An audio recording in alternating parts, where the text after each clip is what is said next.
তুমি কি by any chance আমার কাছে মায়ের নামে কমপ্লেন করছো? না বাবা, আমি যাই আবার রান্নার জোগাড় করি। এখন যদি খেতে না দিতে পারি তাহলে দেখা যাবে যে সারাদিন অফিসে একেবারে না খেয়ে রয়।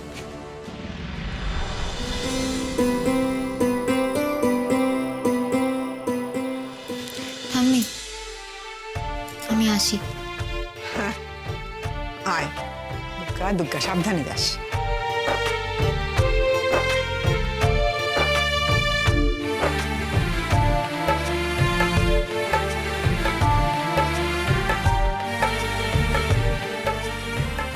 তুমি তো নিজেকে দেখতে পাচ্ছ না, তুমি কেমন নাচছো তুমি বুঝতে পারছো? সে আমিও ভাবছিলাম, আসলে একটা আয়না থাকলে ভালো হতো, তখন আমি নিজেকে দেখতে পারতাম। লোকটা আমার জন্য এটা করলো, কাল রাতে বললাম অসুবিধা হচ্ছে, আর আজই আমার জন্য আয়না এনে হাজির করলো। ইস, কেউ যদি বুঝতে পারে। না, কাউকে আমি এটা বুঝতে দেবো না, কাউকে না। লোকটা নাহলে খুব বকা খাবে। কি রে লাজু, তুই আয়নার সামনে এত সময় নিতে কবে থেকে শুরু করলি? কি সুন্দর গয়নাটা ঠাম্মি। আর কি, কৃষ্ণর পাগলামি, ওর বন্ধুর জিনিস, তার বাড়িতে ঠাঁই নেই বলে এখানে এনে তুলেছে। তুই আয়, তো দেরি হয়ে যাবে। আমাকে তো তবে নাচে পারতেই হবে। ও আমার জন্য এমনটা করলো, আমার হারলে চলবে না।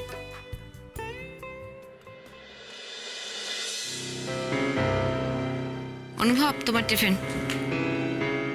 ওটা এখানে আনার কি আছে? আমি তো নিচে যেতাম। আমি নিশ্চয়ই ডিরেক্টলি এখান থেকে গাড়িতে উঠবো না। এভাবে কথা বলছো কেন? আন্টি আমাকে দিল হাতে, আমিও নিয়ে চলে এলাম। মনে হয় না অনেক বড় একটা অন্যায় করেছি, এখানে রাখলাম তোমার টিফিন।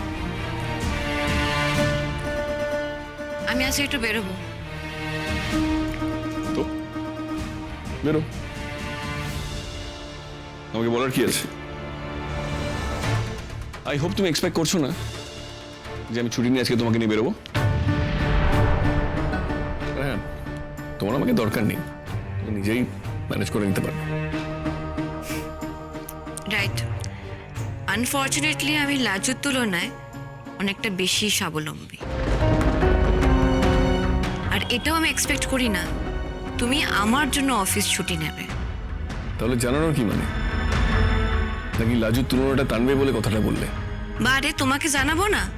কালকে বেরিয়েছিলাম বলে তোমার মা তো আমাকে অনেক কথা শোনালেন। অবশ্য ইনডিরেক্টলি তার মধ্যে একটা মেজর কমপ্লেন ছিল ওনার, যে আমি কেন সব সময় তোমাকে জানিয়ে বেরোই না। আমার তোমাকে জানানো উচিত, তাই তোমাকে বলে দিলাম। ঠিক আছে, মাকে বলে দেবো।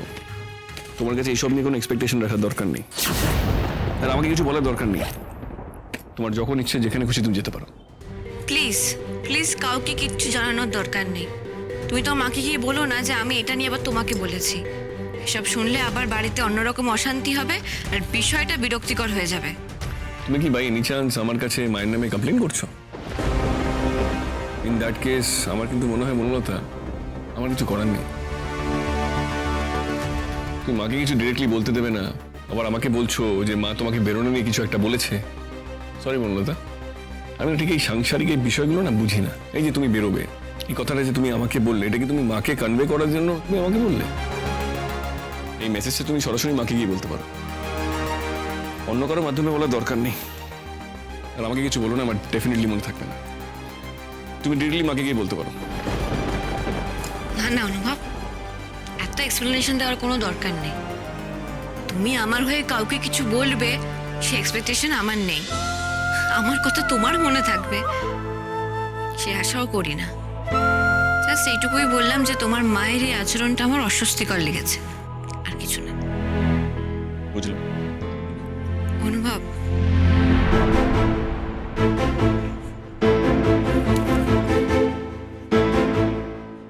ধরো অনুভব, আমি কোনো বিরাট বড় বিপদে পড়ে গেলাম।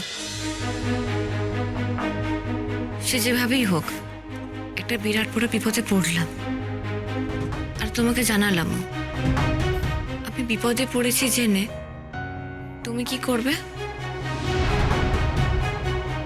কি করবে অনুভব, বলো? বাঁচানোর চেষ্টা করবে আমাকে? একটুও বাঁচানোর চেষ্টা করবে?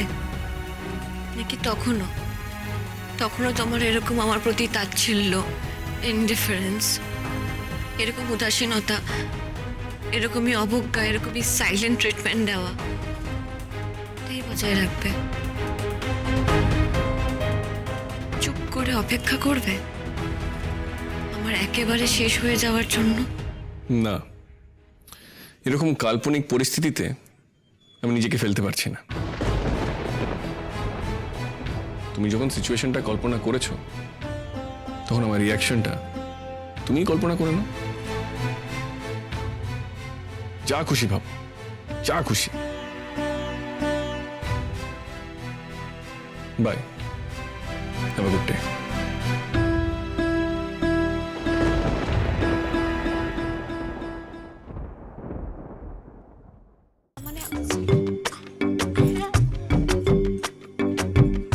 কি করছিস তুই? আরে আমার মাথার উপর দিয়ে উকি দিয়ে দিয়ে কি দেখছিস? ভূতটা এখনো বসে বসে ঠ্যাং দোলাচ্ছে কিনা দেখছি। কিসের ভূত? কিসের ভূত তুই আমার মাথায় খুঁজছিস? ওই যে ওই নৃত্যনাট্যে পার্টিসিপেট করার ভূত আবার কি? জুলু, এটা কিন্তু বাজে হচ্ছে। ওর যদি পার্টিসিপেট করার ইচ্ছা হয় ও কেন করবে না? ও সিলেক্ট হলে পার্টিসিপেট করবে, এতে ভূত চাপার কি আছে? আলবাত আছে। আচ্ছা ভাই শোন, তুই কি মানে জেনে শুনে মেয়েটাকে ওই জুজুগুলোর কাছে ছেড়ে দিচ্ছিস? হ্যাঁ, আর লাজবন্তীর মাথায় এটা ভূত চাপা নয় তো কি? এই ভাই শোন লাজবন্তী, আমার কিন্তু মনে হচ্ছে তুই এবার একটু গোয়ার তুমি করছিস। হ্যাঁ, ওরা যেভাবে ওকে ইনসাল্ট করেছিল ওর তো একটা জবাব দেওয়া উচিত। আর ও যদি সিলেক্ট হয় তাহলে তো ওদের মুখে একেবারে ঝামা ঘষে দেওয়া যাবে। আর যদি সিলেক্টটা না হয় না তাহলে জমাটা আরে বাবা বাবা বাবা, তোরা ঝগড়া বন্ধ কর না।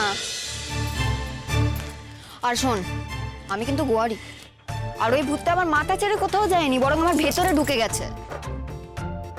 আরে আর তো সব কিছু ঠিক আছে, তুই নাম্বার 1 আমরা জানি, কিন্তু ওই ডান্স ওটা প্লিজ ছেড়ে দে।